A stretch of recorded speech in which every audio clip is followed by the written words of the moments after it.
exciting. I think you know, we'll be there sort of waving them off when they take off and just following on the internet. So the last 2 Atlantic rows he's done, we've tracked him every day, and it's been quite nice to sort of see where they've got to. And it's obviously it's a different journey this time round, but we'll all be following all the way and keeping up to date with their progress. And what do you think of his attempt? Well, I think he's a bit nuts to be doing it. I mean, in a nice way. I couldn't see myself doing that right now, and you know, I think it's, and a lot of people think it's a very crazy thing to go and do, but I think it's great to have a goal and to be motivated by something, whatever it is, and you know, something that excites him that much. You know, we're obviously always going to support him in what he wants to do, and yeah, I just really hope that they get good conditions, that they row well, and they have the best opportunity to get the world record and be successful. And why is this race so attractive to you then, David? For me, basically, because I had a whole career in the Navy, and the Navy was a diminishing Navy. It used to be a world superpower and then a blue water Navy. But in my day, I saw it shrinking and shrinking, and I was a mine clearance diver for a lot of the time. And we had small ships. We went round the UK coast. I've gone round the UK coast probably 10, 20 times. And it's always been in power-driven vessels and warships, and even so, I've learnt to respect it, because you know, I've had pretty enormous waves and big winds, and in fact, in some of my ships have been damaged by the weather going around UK. So I've always seen it as a challenge, and I have you know, I want to see if I can pit my wits against the currents and the wind, and having done the Atlantic twice. The navigation in the Atlantic is relatively easy. You know, you point where the wind's going to take you within about 90 degrees. Navigation challenge of going around Britain in a small boat that's underpowered is enormous, and that's why so few crews have actually gone round. And you know, it's actually an achievement to go round, even if you don't break the world record. And in some very, very mad moments, I've even thought about doing it solo, but I think that's probably a step too far. Some people would say you were mad even contemplating going as a crew. Yeah.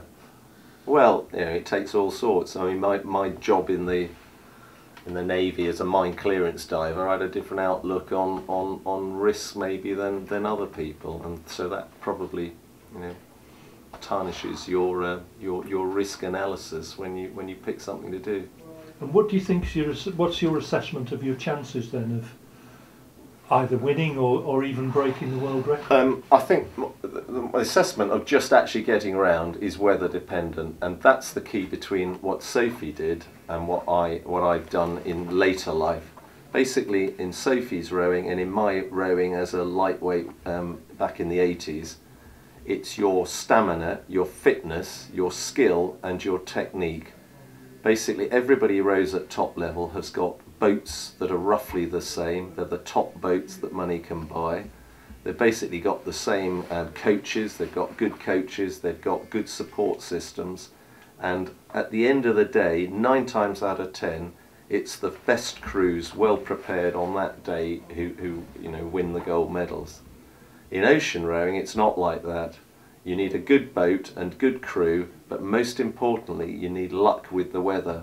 And if you've got luck with the weather, and you've got a good boat, and you've got a good crew, and you're well prepared, you'll succeed.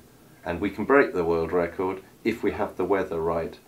Then looking at what's happened over the weather patterns that have happened over the last 5 years with global warming and El Nino, the weather patterns haven't been good enough for UK summers. And when the Army crew got the world record in 2005, the weather patterns were different then. We had a summer, we had the Azores High sitting over the Azores High, and that hasn't happened for a long time. So my biggest concern is that I'll have a crew that are well trained, I'll have a boat that I know is seaworthy, and if the weather pattern is wrong, then we won't get round Britain, we won't get the world record, and nor will the other crews in the race. If the weather pattern is reasonable, then we can, and if the weather pattern is good, you know, we can beat the record, and so could other crews in the race. And a lot of it really is the weather, and the weather in Britain, it changes every 5 days with a low pressure system coming in, and that's the challenge really.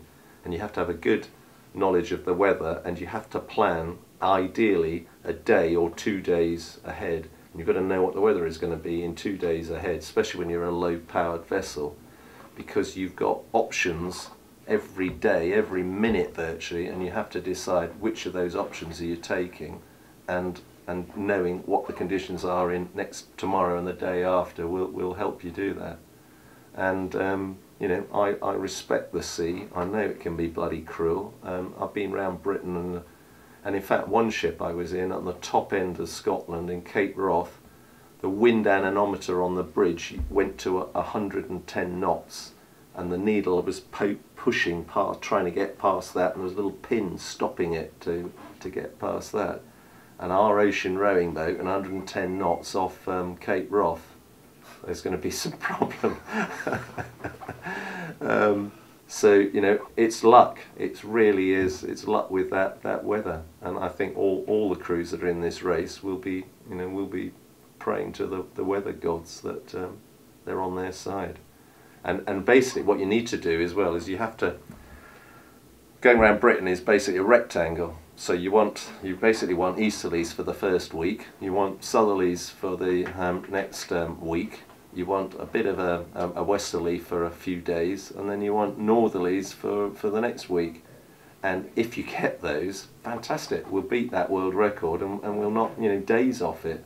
But you know, it hasn't happened in the last five years, weather patterns like that. So I think that's going to be a really hard record to break. And I think the army, you know, the army did really well to get that time.